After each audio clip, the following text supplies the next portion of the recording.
আসসালামু আলাইকুম বন্ধুরা, আমি আফরান আহমেদ, ব্লগার আফরান। আজকে নতুন একটা ভিডিও হচ্ছে। আজকে সকাল সকাল খুব বৃষ্টি হচ্ছে, তো যাবো একটু বের হয়েছিলাম একটু নাস্তা খাওয়ার জন্য। তো দেখি যে খুব বৃষ্টি হচ্ছে, তাই দেখলাম যে পুরো ফ্যাক্টরির অবস্থা খারাপ। আর হচ্ছে পার্সোনালি আমার বৃষ্টি খুব ভালো লাগে, তাই আমি খুব হ্যাপি ছিলাম।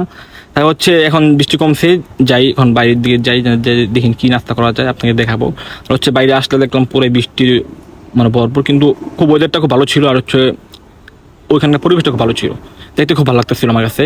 তো ভাবলাম যে মানে কিছু কিনবো, পরে বাদ দেখি না, বা পরে মনে পড়লো যে হচ্ছে বাসায় আছে রুটি আছে, কালকে আমার এক ছোটো ভাই আমার রুমমেট সে আনছিল, কিন্তু খাইতে পাই নাই। তাই ভাবলাম যে শুধু শুধু এখানে বিল করে লাভ কি।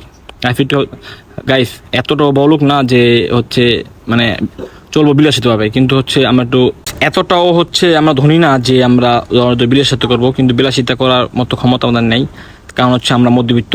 তাই হচ্ছে যা করি তাই তোমাদের নিয়ে ব্লগ করার চেষ্টা করি। হচ্ছে দামি রেস্টুরেন্টে যাওয়ার মতো ক্ষমতা নাই, তাই হচ্ছে যা করি দৈনিক তাই ধরো যে তোমাদের মাঝে যদি একটু মনে ধরাতে পারি তাহলে হবে। আর তোমরা হচ্ছে কোন কোন ধরনের ভিডিও দেখতে চাও আমাকে বলবা। পরে আসলাম বাসায়, হচ্ছে এখন দেখি বাসায় কি ওটা কি আছে নাকি, এখন যাবো ভিতরে দিয়ে। আমার এই রুটিটা হচ্ছে এই রুটিটা হচ্ছে খুব ভালো হয়, কারণ হচ্ছে ভিতরে একটা মাখন থাকে। তো খাইতে খাইতে দেখলাম যে খুব ভালো লাগতেছে, ধরো সাথে কলা ছিল। তো আমি কলা ধরো আমি খাই না, কারণ হচ্ছে আমার ধরো প্রচণ্ড 7 দিন ধরে বুকে ব্যথা করতেছিল, তাই ভাবলাম যে খাই দি কলাটা খাইলে বুকে ব্যথা কমে কিনা। পরে খাইতে খাইতে মনে পড়লো যে না,